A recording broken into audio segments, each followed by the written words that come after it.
একবার মায়ার নবী রাসূলুল্লাহ সাল্লাল্লাহু আলাইহি ওয়াসাল্লাম জঙ্গলের পাশ দিয়ে হেঁটে যাচ্ছিলেন। তখন তিনি দেখতে পেলেন এক ইহুদি একটা হরিণকে বেঁধে রেখেছে। হরিণটি দয়ার নবী সাল্লাল্লাহু আলাইহি ওয়াসাল্লামকে দেখার সাথে সাথে বলে উঠল, ইয়া রাসূলুল্লাহ, ইয়া হাবিবাল্লাহ, আজ সকালে আমি আমার বাচ্চাদেরকে বাসায় রেখে খাবার অন্বেষণের জন্য বের হয়েছিলাম। এমন সময় এই ইহুদি আমার সামনে আসে এবং আমাকে বন্দী করে ফেলে। সকাল থেকে এই পর্যন্ত সে আমাকে বন্দী করে রেখেছে। ইয়া রাসূলুল্লাহ, আমার দুধের বাচ্চারা রয়েছে, তাদেরকে আমি সকাল থেকে দুধ খাওয়াতে পারি নাই। হয়তোবা তারা আমাকে না পেয়ে এখন অনেক অস্থির হয়ে পড়েছে এবং তাদের গলা দুধ না খেয়ে হয়তো শুকিয়ে গেছে। হে আল্লাহর নবী, আমি শেষবারের মতো তাদের সাথে সাক্ষাৎ করতে চাই, দয়া করে আপনি একটা ব্যবস্থা করে দিন। হরিণের এই আর্জি শুনে নবী করিম সাল্লাল্লাহু আলাইহি ওয়াসাল্লামের অন্তর কেঁদে উঠল। তিনি তখন ইহুদিকে বলল, হে ইহুদি, তুমি কেন এই হরিণকে আটকে রেখেছো? ইহুদি বলল, আমি হরিণকে শিকার করেছি, আর জঙ্গলের প্রাণী শিকার করা তো বৈধ আছে, তাই আমি তাকে আটকে রেখেছি। নবী করিম সাল্লাল্লাহু আলাইহি ওয়াসাল্লাম বললেন, হে ইহুদি, তুমি কি দেখতে পাচ্ছ না যে এটা একটা মা হরিণ এবং তার স্তন দুধে পরিপূর্ণ হয়ে গেছে? সে তার বাচ্চাকে দুধ না খাওয়ানোর কারণে অনেক কষ্ট পাচ্ছে, তুমি তাকে ছেড়ে দাও। ইহুদি বলল, আমি এত কষ্ট করে তাকে শিকার করেছি, আর তোমার কথা মতো আমি তাকে ছেড়ে দেব? হযরত নবী করিম সাল্লাল্লাহু আলাইহি ওয়াসাল্লাম বললেন, তুমি তাকে ছেড়ে দাও। সে শেষবারের মতো তার সন্তানের সাথে দেখা করতে চায়। তার সন্তানের সাথে দেখা করে এবং দুধ পান করিয়ে সে আবার তোমার কাছে ফিরে আসবে। রাসূলুল্লাহ সাল্লাল্লাহু আলাইহি ওয়াসাল্লামের এই কথা শুনে ইহুদি বলল, বনের হরিণ কি তোমার বাপের সম্পত্তি যে তাকে একবার ছেড়ে দিলে সে আবার ফিরে আসবে? শিকার করা প্রাণী একবার ছেড়ে দেওয়ার পর সে আবার ফিরে এসেছে, এর কি কোনো নজির আছে? রাসূলুল্লাহ সাল্লাল্লাহু আলাইহি ওয়াসাল্লাম যখন দেখলেন যে ইহুদি কোনোভাবেই রাজি হচ্ছে না, তখন তিনি ইহুদিকে বললেন, হে ইহুদি, তুমি হরিণটিকে ছেড়ে দাও, তার বিনিময়ে তুমি আমাকে বেঁধে রাখো। হরিণ যদি না আসে তাহলে তুমি আমাকে সারা জীবন বেঁধে রাখবে। ইহুদি বলল, তাহলে সেই কথাই রইল, আমি হরিণটিকে ছেড়ে দিচ্ছি, বিনিময়ে তোমাকে বেঁধে রাখছি। হরিণ যদি ফিরে না আসে তাহলে সারা জীবন তোমাকে মুক্তি দান করব না। অতঃপর হরিণটিকে ছেড়ে দিল এবং দয়ার নবী সাল্লাল্লাহু আলাইহি ওয়াসাল্লামকে বেঁধে রাখলো। ছাড়া পেয়ে বনের হরিণ তাড়াহুড়া করে বনের মধ্যে হারিয়ে গেল। তখন ইহুদি মনে মনে ভাবতে লাগলো, সে আর কোনোদিন ফিরে আসবে না, আর এই লোকটাকে আমি সারা জীবন বেঁধে রাখবো। এর চেয়ে বোকা মানুষ এই পৃথিবীতে আর কেউ নেই। একটা বনের হরিণের জন্য নিজের জীবনকে সে বিপদে ফেললো। বনের হরিণ দৌড়াতে দৌড়াতে তার সন্তানের কাছে এসে পৌঁছলো। তখন তার সন্তানেরা তাকে জিজ্ঞাসা করলো, আম্মি জান, আজ সকাল থেকে আপনি কোথায় ছিলেন? আমরা আপনার অপেক্ষা করতে করতে ক্লান্ত হয়ে পড়েছি। আমরা আপনার দুধ পান করতে না পেরে আমাদের গলা শুকিয়ে গেছে।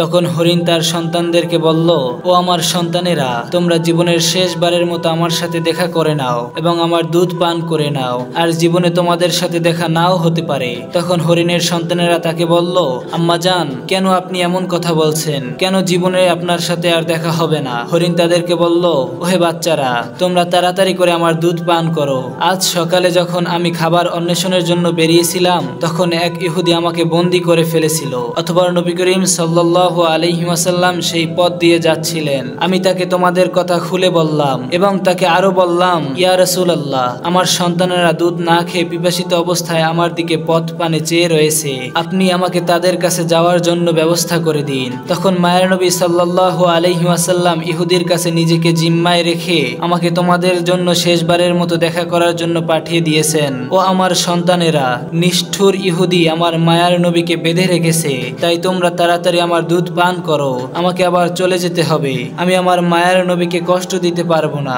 যখন হরিণের সন্তানেরা শুনলো তাদের মা মায়ার নবীকে বাঁধিয়ে রেখে তাদের সাথে দেখা করার জন্য এবং তাদেরকে শেষবারের মতো দুধ পান করার জন্য এসেছেন, তখন হরিণের সন্তানেরা বলল, ও আম্মা জান, আপনি কিভাবে ভাবলেন মায়ার নবী ইহুদির হাতে বন্দী রয়েছে, আর মায়ার নবীকে এই অবস্থায় রেখে আমরা আপনার দুধ পান করব? আপনি চলুন, আমরাও আপনার সাথে যাব। দয়ার নবী রাসূল সাল্লাল্লাহু আলাইহি ওয়াসাল্লাম এর কোনো কষ্ট আমরা কোনোদিন সহ্য করতে পারবো না। অতঃপর হরিণ ও তার সন্তানেরা দয়ার নবী সাল্লাল্লাহু আলাইহি ওয়াসাল্লাম এর মায়ায় তার কাছে যাওয়ার জন্য তারা রওনা করলো। ওইদিকে হরিণের আসতে কিছুটা দেরি হওয়ায় ইহুদি রাসূল সাল্লাল্লাহু আলাইহি ওয়াসাল্লামকে বলল, হে মুহাম্মদ, তোমার মতো বোকা মানুষ আমি আর এই পৃথিবীতে কখনো দেখি নাই। বনের শিকার করা হরিণ তাকে ছেড়ে দিলে সে কি আবার ফিরে আসে? আর একটা বনের হরিণের জন্য তুমি নিজেকে আমার কাছে বন্ধক রেখেছো। কিয়ামত পর্যন্ত এই হরিণ আর ফিরে আসবে না, আর কিয়ামত পর্যন্ত তুমি আমার কাছ থেকে ছাড়া পাবে না। হযরত নবী করিম সাল্লাল্লাহু সাল্লাল্লাহু আলাইহি ওয়াসাল্লাম ইহুদির এই কথা শুনে বললেন, ওরে ইহুদি, তুমি একটু ধৈর্য ধারণ করো, হরিণ অবশ্যই আমার মায়ায় আবার তোমার কাছে ফিরে আসবে।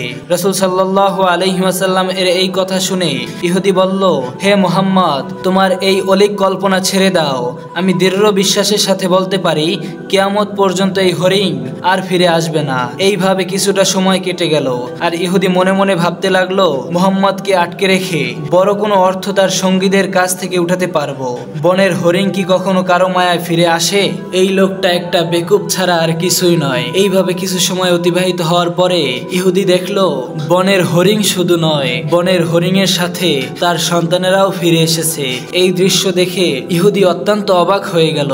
তখন নবী করিম সাল্লাল্লাহু আলাইহি ওয়াসাল্লাম হরিণকে জিজ্ঞাসা করলেন, তুমি তোমার সন্তানদেরকে কেন নিয়ে এসেছো? কথা তো ছিল তুমি একাই ফিরে আসবে। তখন মা হরিণ বলল, ও আল্লাহ রাসূল, আমি যখন আমার সন্তানদের কাছে ফিরে গিয়ে বললাম, মায়ার নবী রাসূল সাল্লাল্লাহু আলাইহি ওয়াসাল্লাম তিনি নিজেকে ইহুদির কাছে জিম্মায় রেখে আমাকে তোমাদের কাছে জীবনের শেষবারের মতো পাঠিয়েছেন এবং জীবনের শেষবারের মতো দুধ পান করার জন্য পাঠিয়েছেন, তখন আমার সন্তানেরা বলল, আম্মাজান, আপনি কিভাবে ভাবলেন মায়ার নবী রাসূল সাল্লাল্লাহু আলাইহি ওয়াসাল্লামকে বাঁধিয়ে রেখে আমরা আপনার দুধ পান করব? ইয়া রাসূলুল্লাহ, তখন আমার সন্তানেরাও আমার সাথে আপনার কাছে চলে এসেছে। হে আল্লাহর নবী, আপনার সাথে এই বেয়াদবি করার জন্য আপনি আমাদেরকে ক্ষমা করে দিন। এতক্ষণ পর্যন্ত আমরা আপনাকে অনেক কষ্ট দিয়েছি। অথবা রাসূল সাল্লাল্লাহু আলাইহি ওয়াসাল্লাম ইহুদিকে লক্ষ্য করে বললেন, ও ইহুদি, এই নাও, তোমার শিকার করা হরিণ ফিরে এসেছে। শুধু সেই ফিরে আসে নেই, বরং ফিরে এসেছে তার সন্তানগুলিও। এখন তুমি তাদেরকে তোমার কাজে ব্যবহারও করতে পারো। আর তুমি এই কথা মনে রাখো, আমি সত্যিই নবী। আমি শুধু মানুষেরই নবী নয়, বরং আমি বন জঙ্গলের পশু পাখি ও সমগ্র জাহানের নবী। এই বলে রাসূল সাল্লাল্লাহু আলাইহি ওয়াসাল্লাম চলে যেতে লাগলেন। তখন ইহুদি পিছন থেকে তাকে ডাক দিয়ে বললেন, ইয়া রাসূলুল্লাহ, বনের হরিণ যার মায়ায় ফিরে আসে আমি বুঝতে পেরেছি তিনি আল্লাহর নবী ছাড়া আর কেউ নন। হে আল্লাহর রাসূল, আমাকে আপনি মাফ করে দিন এবং আপনার হাতে হাত রেখে কালিমা পড়িয়ে মুসলমান বানিয়ে দিন। আর এই হরিণের আমার আর কোনো দরকার নেই। আপনি আমাকে আপনার চরণতলে রেখে আপনার গোলামি করার সুযোগ করে দিন। অথবা রাসূল সাল্লাল্লাহু আলাইহি ওয়াসাল্লাম এর হাতে হাত রেখে সেই ইহুদি মুসলমান হয়ে গেল। অথবা ইহুদি হরিণগুলোকে মুক্ত করে দিল। আর হরিণগুলো মায়ার নবীকে সালাম জানিয়ে তার বাচ্চাদেরকে নিয়ে জঙ্গলে চলে গেলেন। সম্মানিত দর্শক বন্ধুরা, জঙ্গলের এক হরিণ হয়ে নবীকে চিনতে পারলো, আর আমরা তার শ্রেষ্ঠ নবীর শ্রেষ্ঠ উম্মত হয়ে সেই নবীকে চিনতে পারলাম না। আল্লাহ পাক রব্বুল আলামিন আমাদেরকে বোঝার তৌফিক দান করুক, আমিন। আর ভিডিওটি ভালো লেগে থাকলে অবশ্যই চ্যানেলটা সাবস্ক্রাইব করে দিয়ে পাশে থাকা বেল আইকনটি ক্লিক করে দিবেন। আবার দেখা হচ্ছে পরবর্তী ভিডিওতে। মা আসসালাম। আসসালামু আলাইকুম ওয়া রাহমাতুল্লাহি ওয়া বারাকাতুহু।